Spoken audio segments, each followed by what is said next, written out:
another bright-eyed, bushy day. Good morning, everyone. Another bright-eyed, bushy-tail morning. Let me fix my little stand here. Let me set you down here for a second. And you can hear our young rooster.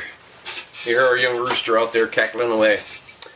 Well, we're all ready to start this hand sanding the knife to get the carbonization off, and I'll show you what this looks like after the heat treat.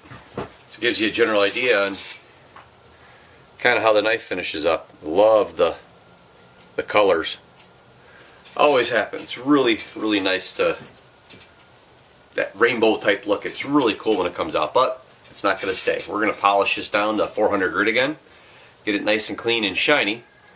Then we'll wrap it up and wrap it up with painter's tape to protect the blade, and then we'll mark the scales and saw those all, cut them all up, shape them, drill them, get them glued on, set the pins, and then it'll be ready to shape them and everything. So what I'm going to do now is put this up on a jig and start hand sanding it.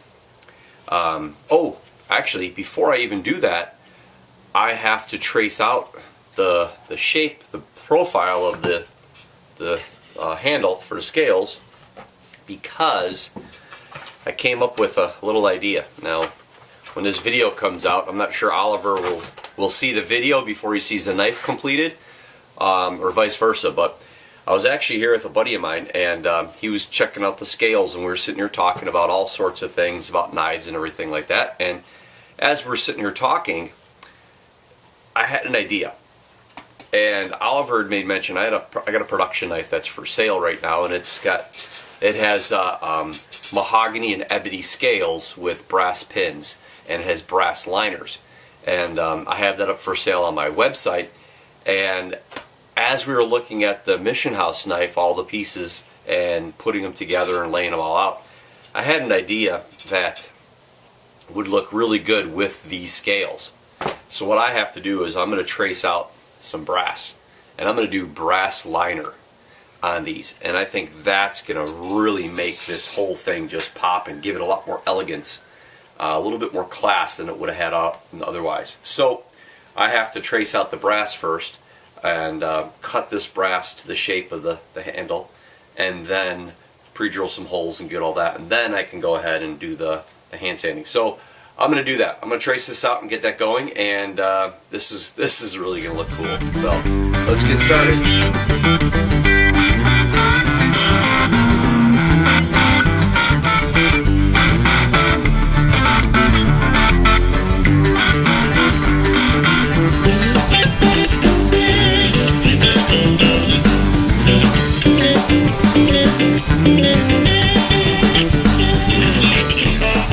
So the next step here is I'm going to go ahead and transpose lines onto the brass. What I mean by that is I'm going to take this and put the brass in here and mark those holes where everything's going to go, and then I'll be able to drill the holes. And I'm only talking these 4 holes right here actually.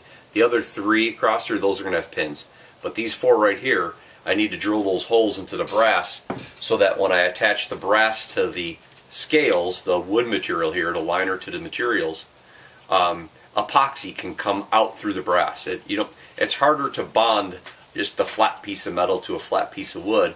So what I do is I transpose the lines into this, and the epoxy can actually go through, like little fingers, can go through both the taper tang of the knife, as well as through the brass. Then what I also do is I'll make 4 little dimples in the scales themselves, little concaves like this, that the epoxy can reach into. So that bonds all 5 items, the 2 scales, the 2 brass liners, and then the tang. It kind of connects them all together. Then with the addition of the 3 pins that'll go through there, it holds the whole tang and the knife and the scales all together.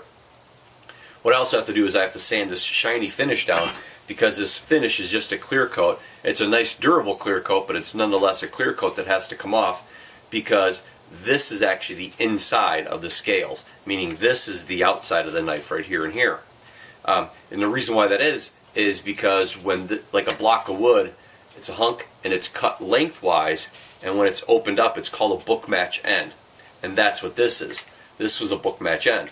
So when you put the pieces together, you follow the grains so you can find out which is which. You follow the grains. And when Oliver and I were talking, he wanted specific types of grains to be shown in the wood. So by doing it this way, it allows me to keep a lot of that color and that grain that he likes so much. So what we're going to do is we're going to sand these down. We're going to put this together like this.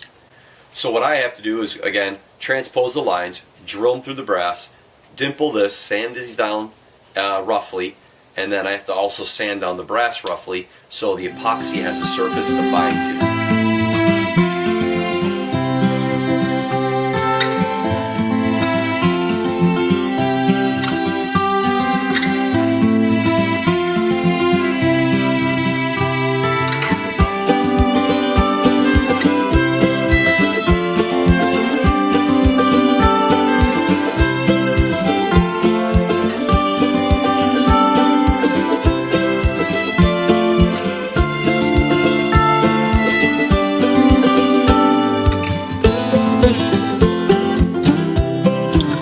Okay guys, so epoxy set, everything came out well. They look good, the brass liners look good with this.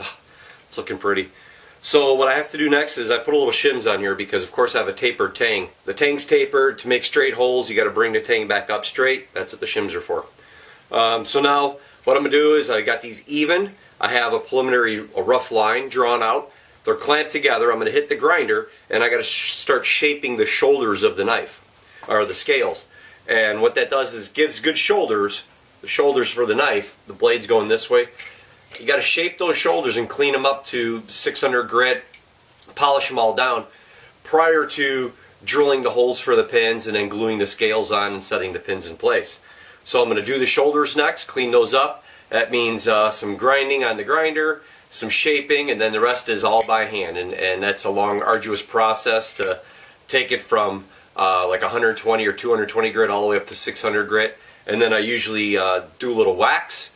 The wax will seal up, becomes kind of, it's hardened. It hardens. The wax I use hardens, kind of seals up the scales, and I throw it in a buffing wheel, give it a good shine, and then after that it's gluing them on the knife. So yeah, so now this is kind of the dusty, yucky, stinky part because acrylic dyed, stabilized scales, it smells bad. So once again, always got to use PPE, so let's get at it.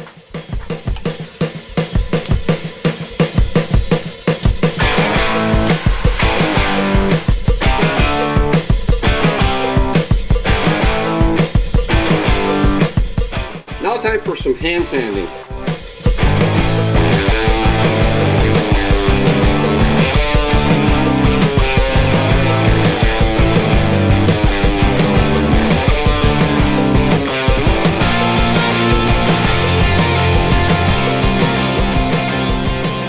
Okay, that's one coat of wax. Everything's been polished down to, sanded down to 600 grit. Did a coat of wax. I'm going to let this set up for a few minutes. I'm going to do a second coat, let it set up again, and then do a third coat and let that set up. Then it's already been an hour since I started sanding everything. Then it'll take about another half hour or so to get the coats on and let them dry. Then I'll get them over to the buffing wheel. We'll buff this down to a nice shine. We'll show you what it looks like. Huh, this is beautiful looking. So stoked. This is awesome.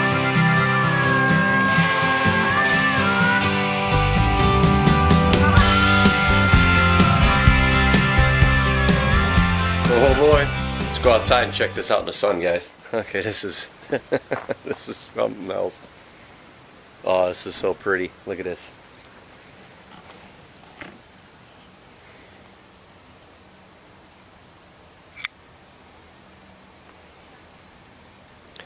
So this is the spine of the knife and the scales, where the sort of spine of the knife would be at the scales, and that's just 220 grit and the brass, no wax or anything.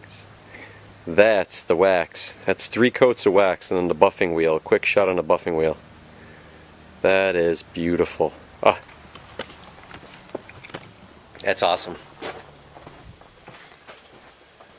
So cool, guys. That is great. So now I'm going to go ahead and set the scales up on the tang of the knife and mark the holes and we'll start drilling those holes and get those pins set, mix up some epoxy, and get this knife set up.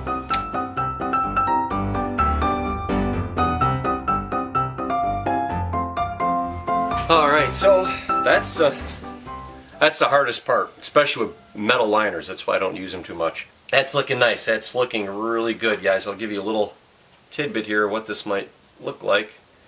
But yeah, that's hopefully that's going to come out okay.